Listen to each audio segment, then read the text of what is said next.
In this video lesson, you will learn about how related rates work. As you can tell just by the phrasing, these are rates, or a unit of measure per time, and how they are related to each other.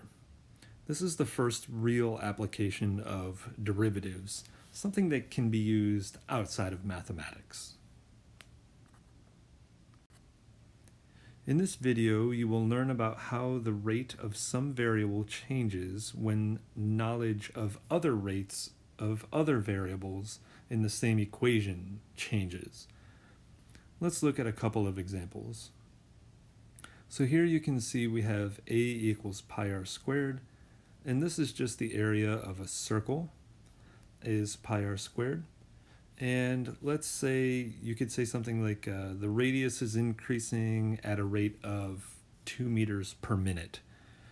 Well, that means at a specific radius, maybe when the radius is 40 meters, you can tell how fast the area of the circle is growing.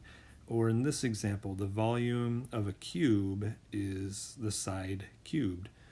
And we could say, well, if the volume is growing at 100 cubic feet per minute, how fast is the side growing when the side is 3 feet? So this you'll see in examples. It'll make a little more sense in examples. But for right now, just talking through it.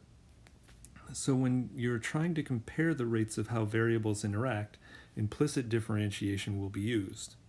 In fact, the derivative will be taken of both sides of this equation with respect to a variable that isn't even in the equation.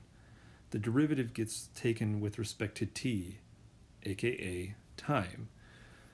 So as one of these variables changes with respect to time, the other variable will change with respect to time. We just start looking at how these two variables relate with each other with respect to time. In this slide, you will talk about some equations to know for related rates problems and steps to follow for success with related rates problems. So here in this first column, you can see I've got circles, so the circumference is 2 pi r. The area is pi r squared. The volume of a sphere is 4/3 pi r cubed. And the surface area of a sphere is 4 pi r squared.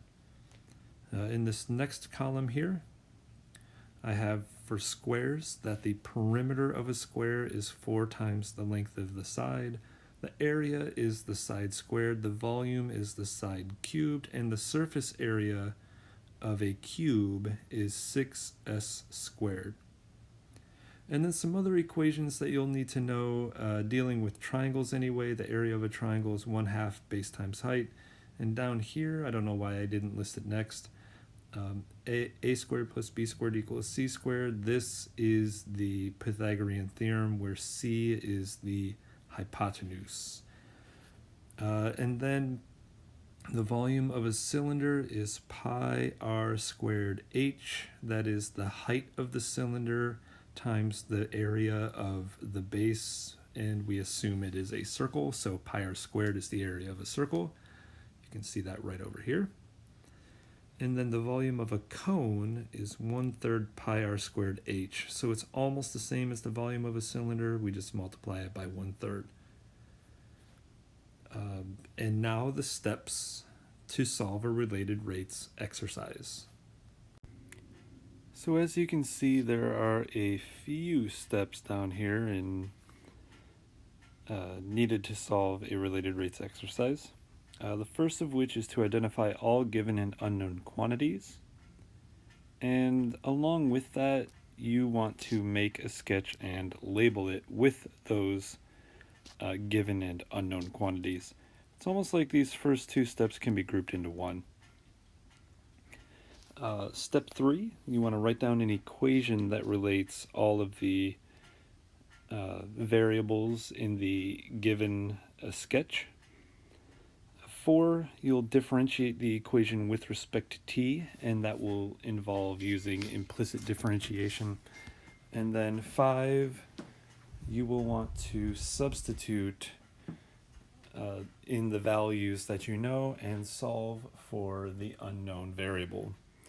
So as I go through a bunch of these related rates exercises, you will see that I will walk through all 5 of these steps just to make sure that I've got everything squared away so we can get the correct answer. On to some examples. So on this slide you can see that there are a couple examples. We have 1 and 2. So I'm going to go through number 1 first. Air is escaping a spherical balloon at 2 centimeters per second cubed. How fast is the radius changing when the volume is 288 pi cubic centimeters? Well, the first thing we want to do here is we want to make sure that we write down what we know and what we don't know. The first of which is we know that this is a sphere, so there will be a radius and there will be a volume.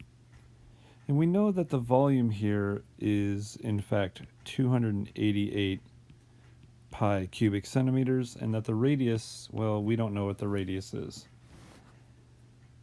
But we do have some other information here, and that is that the air is escaping from the spherical balloon at 2 centimeters cubed per second. So the volume is changing, so this would be dV dt.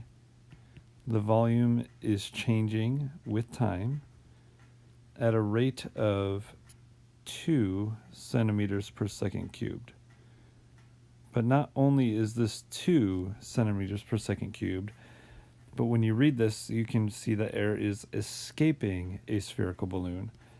That means the volume is decreasing at the rate of negative 2 centimeters cubed per second. So the volume here is negative 2. The rate for the volume here is negative 2. And what we're trying to figure out is how fast the radius is changing. This is our goal. We're trying to figure out what is dr dt equal to. So we can draw a picture for this. Let's see if I can do this well enough. We can draw a sphere with a center that will go out to the side. That is r. And we don't know what r is, but we do know the volume is 288 pi centimeters cubed, and that dV dt equals negative 2 centimeters cubed per second. So the first step, write down what we know and what we don't know. The second step, write down a picture. The third step is to write down an equation. And the equation that relates the volume of a sphere to the radius of a sphere is V equals 4/3 pi r cubed. Now, before we go any further, we should figure out what the radius is. That way we can have what we need over here in step 1. We know the volume, we know how the volume is changing with respect to time. We are trying to figure out how the radius is changing with respect to time, but we still don't know the radius. So if we substitute what the volume is equal to in for V and solve for R, we can then identify how long the radius is. So this is 288 pi equals 4/3 pi r cubed. And if you multiply both sides by 3/4, right, that's how you get rid of the 4/3 here. And you divide both sides by pi, you'll end up with 216 equals r cubed, which means if you cube root both sides, r will equal 6. So now we know over here back in step 1 that r is 6. So now that we know r is 6, the volume is this, the rate at which the volume is changing is this, and what our goal is, now we can take the derivative of this function with respect to t. So let's see, all of this was step 3. Okay, so step 4, we can say that v equals 4/3 pi r cubed. And if we take the derivative of both sides with respect to t, that'll look something like this. So we can say d dt of v, just to write it out fully one time, d dt of 4/3 pi r cubed. Well, what this allows us to do then is take the derivative of t with derivative of v with respect to t, and that just becomes dv dt. And over here, the 4/3 and the pi are constants, so we can move those to the front. So this will be 4/3 pi. And now we have d dt of r cubed. So when you take the derivative of r cubed with respect to t, we just take the derivative of r cubed normally using the power rule. So we will have dv dt equals 4/3 pi times 3r squared. But since we took the derivative with respect to a different variable than r, we have to slap on there the dr dt. And so that's good. We now have our goal in our equation. So step 4 was to find a derivative of all of that. And step 5 now is to solve for dr dt by substituting in these numbers up here where we can. So dv dt is -2, and this equals 4/3 pi times 3. R we figured out was 6, so I'm going to substitute a 6 in here. And dr dt, we don't know. We're still trying to figure that out, dr dt. So again here you can, well, let's make this easier. You can reduce a 3 here and here. So it looks like this leaves you with -2 equals 4 times 6 is 24 pi dr dt. And if you solve for dr dt, you'll end up with dr dt, there we go, dr dt equals -1/12 pi. And don't forget your units. This is centimeters per second. Radius is measured in centimeters, and the time unit here was seconds. So this is, the radius is decreasing at -1/12 pi centimeters per second. And that makes sense. If the volume is decreasing on a sphere, the radius should also be decreasing on a sphere. So here is the final answer for the first one. I will complete the second one on the next slide.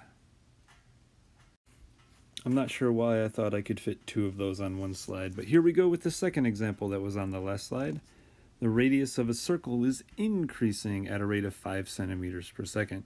How fast is the area changing when the radius is 11 centimeters? So we want to write down things we know and things we don't know. So the first thing we know or the variables that we have just for the area of a circle is the radius and the area. But we also know, or we also have, since this is a rate problem, a related rates problem, you can tell because there's a unit of measure per time measure here, which ends up being dr dt. That is 5. In fact, it's 5 centimeters per second. So the rate at which the radius is changing with respect to time is positive now because it is increasing. So as we go through these problems, you'll have to look at how it is worded that the variable is changing in order to tell whether it's positive or negative. So we know that, and our goal over here is to find how fast the area is changing. We also know that the radius is 11 centimeters. All right, let's see what happens here. We can now draw a picture. That would be step 2. So drawing a picture would look something like this. Here's my circle with radius equal to 11. We don't know the area yet. We can figure that out. We know that dr dt, I'm going to write this just down here, dr dt is 5 centimeters per second, and that dA dt, we don't know yet. That's the goal. But we already know the equation for relating a radius of a circle and an area. And that is the area of a circle is pi r squared. So using this, we can figure out what the area is when the radius is 11, just so that we can make sure we have all of this information filled up here. And if you substitute 11 in for the radius, you'll get that the area is 121 pi centimeters squared. And it's squared because it is an area. So now we can take the derivative with respect to t. So I'm just going to draw an arrow here and say d over dt to take the derivative with respect to t. So that will leave you with dA dt equals pi times, now remember you can use the power rule just like normal with the radius over here. So that'll be 2r times dr dt. But because we used the t variable, the time variable, to take the derivative, we have to tack on the dr dt right here at the end. So it looks like this is already set up pretty well for us. dA dt is what we're looking for. So we just have to substitute these numbers in for r and dr dt. So we can just substitute those in, multiply everything together, and get that dA dt will equal 110 pi centimeters squared per second. And that's because the 11 times the 5 is 55, 55 times 2 is 110 pi centimeters per second. So step 4 was to take the derivative of everything. Step 5 was to substitute the numbers in and solve. Again, do not forget your units when you're doing this. Remember, area is always measured in something squared. You can see up here there are centimeters is our unit, and whatever time we start with here will be the time that is used in the answer. So 110 pi centimeters squared per second. A snowball is located in a, quote, bad place toward the center of the earth. Its radius is decreasing at a rate of 3 centimeters per minute. When the radius is 4 centimeters, how fast is the volume changing? So this is similar to the first example we did, which is the air escaping out of the spherical balloon. Snowball, you can assume, is a sphere. So that's where we can start writing down what we know and what we don't know. The first thing we don't know is the volume. Right here you can see that the volume is changing. That will be dV dt. And in fact, that is the goal. We're trying to find out how fast is its volume changing. We also know that the radius will be involved, and the radius at this point in time is 4 centimeters. And in fact, we know even dr dt. dr dt is 3 centimeters per minute. And the fact that it is decreasing at 3 centimeters per minute means that dr dt will in fact be negative. So there's everything we know and don't know. We don't know this, the volume. But then we want to, so that was step 1. Step 2, draw a picture. Again, let me see if I can do this here relatively well. Awesome. So we've got a sphere. This is a snowball. There's the radius. It is 4. We know dr dt equals negative 3 centimeters per minute. The volume is, we don't know, and dV dt is our goal. So we know that the equation for the volume of a sphere is V equals 4/3 pi r cubed. And we can find out what the volume is simply by substituting 4 in for this radius here and getting, in fact, that the volume will be 256/3 pi. So we know now this is the volume of the sphere. So now that we know everything, we have this equation. I think the equation was step 3. Then all we have to do is find the derivative of this equation, which you've seen already before, is dV dt equals 4 pi r squared.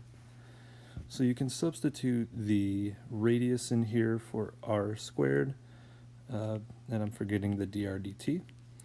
So 4 pi r squared, we can substitute all of these numbers in. So 4 pi times 4 squared, and dr dt is negative 3.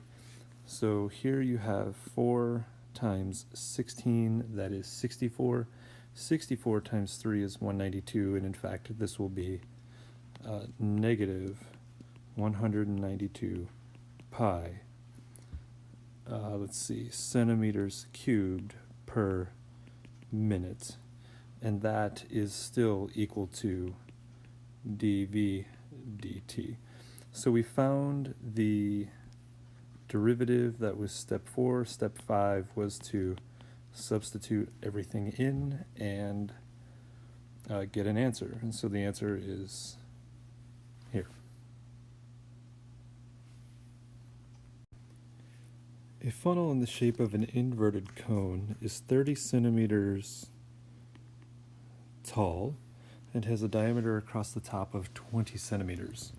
Liquid is flowing out of the funnel at 12 cubic centimeters per second. At what rate is the height of the liquid decreasing at the instant when the funnel is 20 centimeters deep?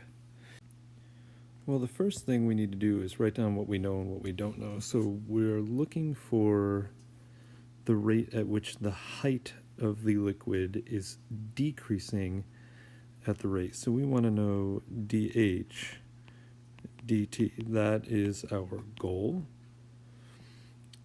So that means we need to know what the height is. And luckily we know what the height is. It is equal to 20 centimeters. We also know that the volume is changing, dV dt, and that is 12 centimeters cubed per second. and that it will end up being a negative 12 centimeters cubed per second because the volume is shrinking.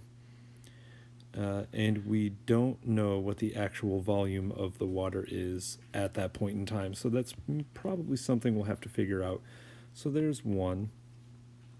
Step one. Step two was to draw a picture. So here is a cone that is 30 centimeters tall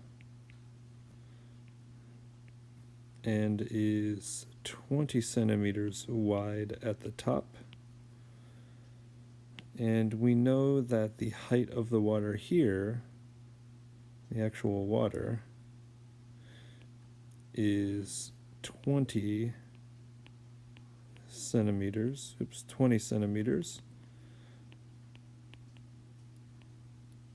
And that water is sort of leaking out of this thing like that. So there's step two. You can call this down here, this is negative 12 centimeters cubed per second. This is 20 centimeters up here. And so the cool thing is we know what the volume of a cone is. So step three, the volume for a cone is 1/3 pi r squared h. And that's awesome, except now you see we have this problem. We don't know anything about the radius. We know the volume, we know the height, we don't know anything about the radius.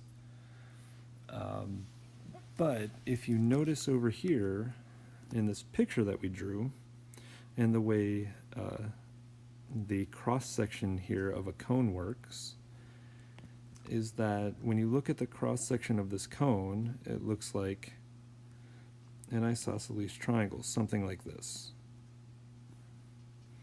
And if you know the top is 20 centimeters across and the height is 30 centimeters, then you know that there is always going to be this 2 to 3 ratio between the diameter and the height.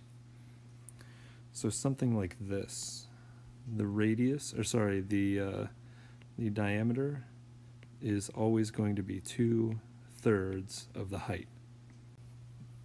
But when you look at this a little further, you notice that the radius is only 10 centimeters, so the radius will be 1/3 of the height. And what we're doing here in setting up this equation is we're going to put this 1/3 h and substitute it in for this r. So we will have now that the volume equals 1/3 pi times 1/3 h squared times h. And the whole reason in doing that is to understand that this equation here is only in terms of volumes and heights, which is all of the information we know from the scenario. We don't know anything about how the radius is changing with respect to time. We don't know, I mean, we could figure out the radius, but not knowing dr/dt makes this problem very, very difficult to solve if you leave r in the equation. Another thing is, since we are about to take the derivative of this thing, you don't want to use a product rule here. You will make sure that you can find some other relationship between the other variables, like r and h, so that you can get this equation in terms of one variable over here like this. So if we simplify this down, you'll get that the volume is 1/27 pi h cubed. So that being said, this is now the equation we want to use. And we can take the derivative of this. So now we have dv dt equals 1 over 27 pi 3h squared dh dt. So we have our goal right here. We have this 3 and this 27. Some reducing will happen there. We can substitute 20 in for h, and we can figure out what dv dt is. And you can see that even I didn't figure out what the volume was this time, because v is isolated in this equation. When you take the derivative of v, you just get dv dt, and the volume isn't needed for this exercise. So let's substitute in some numbers. So we will have dv dt equals, again, the 27 and the 3 reduced to 1 over 9 pi. We have 20 squared dh dt. And I did not put this in here, but dv dt is negative 12. Oops. There we go. So now all we have to do is solve for dh dt over there. And when you do, you will get negative 27 over 100 pi centimeters per second. So when you multiply by 9 and divide by 400 pi, this reduces to this fraction. A 13-foot ladder is leaning against the wall of a house. The base of the ladder is pulled away from the wall at 2 feet per second. Find the rate at which the angle between the ladder and the wall is changing when the base is 12 feet from the wall. This is going to take some... I think we may have to do the drawing here first. All right, so let's see. Here's a house, or at least part of a house. And here's a ladder. And you know that ladder is 13 feet long. Now, the base of this ladder is being pulled away at a rate of 2 feet per second. And you also know that the length between the house and the base of the ladder is 12 feet. So what we're trying to figure out here is, what is the rate at which this angle is changing? The angle between the ladder and the wall. So we have to call it something, so we're going to call it theta. So we're trying to find d theta dt. That's our goal. With that in mind, we have to now also somehow label this 13 feet, this 12 feet, and this 2 feet per second. Well, the easiest way to work with a right triangle and the lengths of the 3 sides of a right triangle is generally by using the Pythagorean theorem. So I'm going to call this side A, I'm going to call this side B, and I'm going to call this last side C. So B is 12 feet, C is 13 feet, and A is, by using the Pythagorean theorem, A will end up being 5 feet.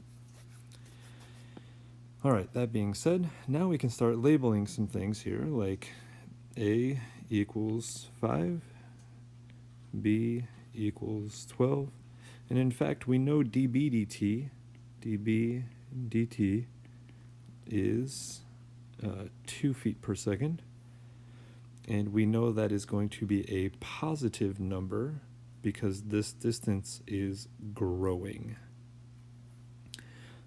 So then we also know that C is 13 feet. So all of these are measured in feet, and the rates are measured in feet per second. We have second as our time unit. So here are things that we know. One. Here is the picture. Two. Third, we need a formula here, and we need a formula that involves only variables. So we have this formula. We're trying to relate this angle to the original information, the 12 feet that is opposite and the 13-foot hypotenuse. Opposite over hypotenuse is sine as far as trig is concerned.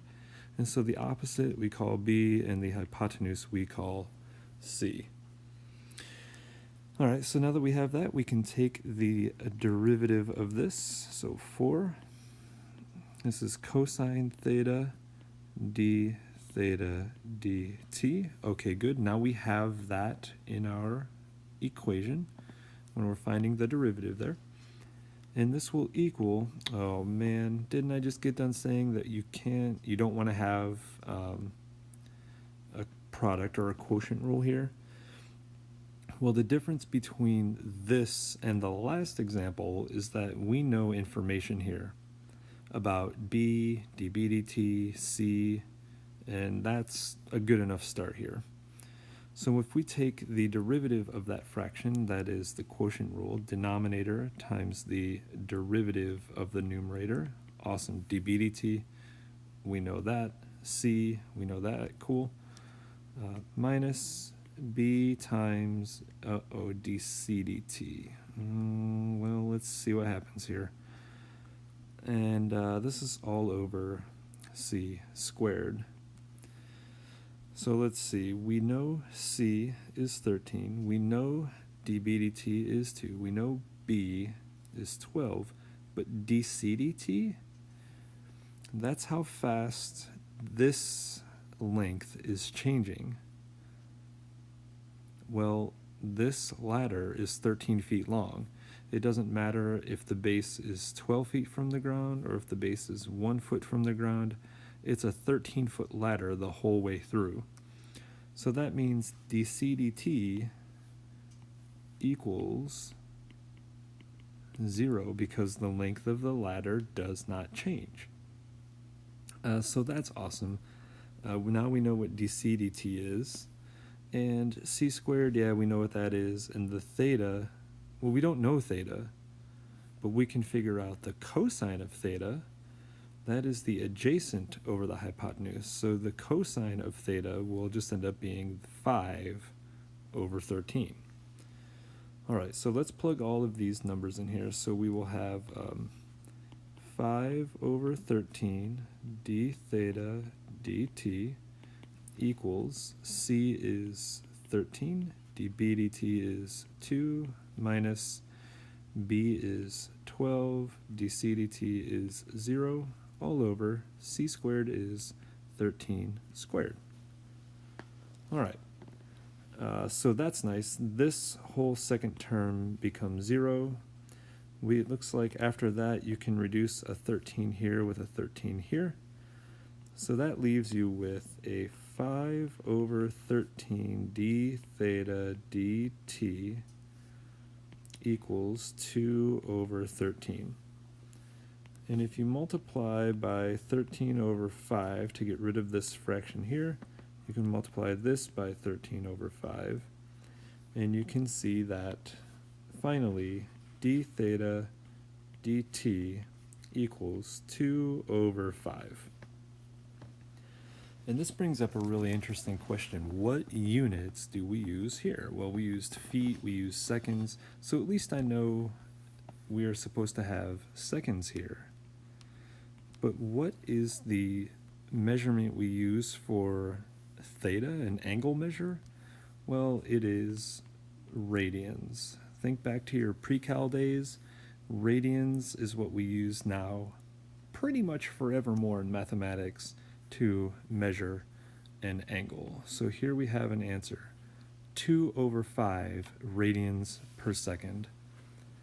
One more thing you may want to ask yourself is, does this answer make sense? Well, this answer, 2/5 radians per second, means that this angle is growing. Convince yourself that that makes sense, because that is what is happening. If you start out with an angle like this angle that is here is certainly smaller than the angle between the ladder and the house as the base gets pulled further and further and further away. So the fact that this angle measure here per time is growing should make sense to you. One final example. Using the same scenario from the previous slide, we want to find the rate at which the area of the triangle formed by the ladder, the wall, and the ground is changing in these two different scenarios. So we'll go through, and the first couple steps will be the same for these. Like, where we go, we'll have this picture here. So I'll draw a ladder that looks something like this for the first one. And so in the first scenario, we know that this is 5 feet, this is 13 feet, and this is 12 feet. And we also know that the area for the triangle is 1/2 base times height. And we also know that dB dt here is still 2 feet per second. At this point in time, there is no way to relate B to H so that we can get this right side of the equation in one variable. What we can do instead is, again, we can call this B, we can call this side A, we can call this side C. And using the Pythagorean theorem over here to the right, a squared plus b squared equals c squared, we can figure out what dA dt is by using this equation over here to the right. So if you take the derivative of that, you get 2a dA dt plus 2b dB dt equals 2c dC dt. We've already discussed that dC dt, or how fast the length of the ladder is changing, is 0. So this entire side becomes 0. That then allows us to divide everything here by 2, making the equation much easier to deal with. So we will have A times dA dt plus B times dB dt equaling 0. And since we know what A is, and we know what B is, and we know what C is, well, we don't need to know C, but we know A and B, and we know dB dt is here at 2, we can just substitute a bunch of numbers in, like this. So you get this 12 times dA dt plus 5 times 2 equals 0, and if you solve for dA dt, you'll get dA dt equals -5/6. And that makes sense that it is negative because this distance is shrinking. It's decreasing, it's getting smaller. So of course, this should be a negative rate. Alright, so now that we know what dA dt is, we can see that back over here in this area equation, we know it's 1/2 b times h. Well, luckily for us, b here, the base, is 5 feet, and the height here, we know is 12 feet. And in fact, we call it side A. So we can actually take the derivative of this particular equation. Down here, you get d of the area dt, how fast the rate, or the rate at which the area is changing, equals, I'm going to use these sides over here, b stays b, the height is represented by a, so it'll be b times dA dt plus a times dB dt. And all of that is being multiplied by 1/2. So I just took this equation here and I plugged in the variables that we're using in the triangle. So 1/2 BA. And then I took the derivative of BA using the product rule with these rates. So we know that this will be 1/2, B is 5, dA dt is -5/6. We figured that out over here. A is 12, and dB dt is 2. So when you simplify everything inside this set of parentheses here, you'll end up with -25/6 plus 24. All of that times 1/2 will equal 1/2 times 119/6, which is 119/12. And this is feet per second, actually feet squared per second. I urge you to go through this same example again, but make B equal to 12. So make the base equal to 12, and you'll have to go through this whole process over here again and find what dA dt is. It should still be negative. And then you can take the derivative of this area again and get this exact same formula and plug in your new numbers. But your answer this time will be negative. Feel free to run through this. You should get the answer of -119/5 feet squared per second. So that's what happens when the base is 12 feet from the wall. And go through and convince yourself that the area should be shrinking at that point, and that the area should be growing at this other point when the base is 5 feet from the wall. I think a good question might be, when is the area not changing at all? See if you can come up with the answer to that. If you have any questions, feel free to send me an email, and I will get back to you as soon as I can.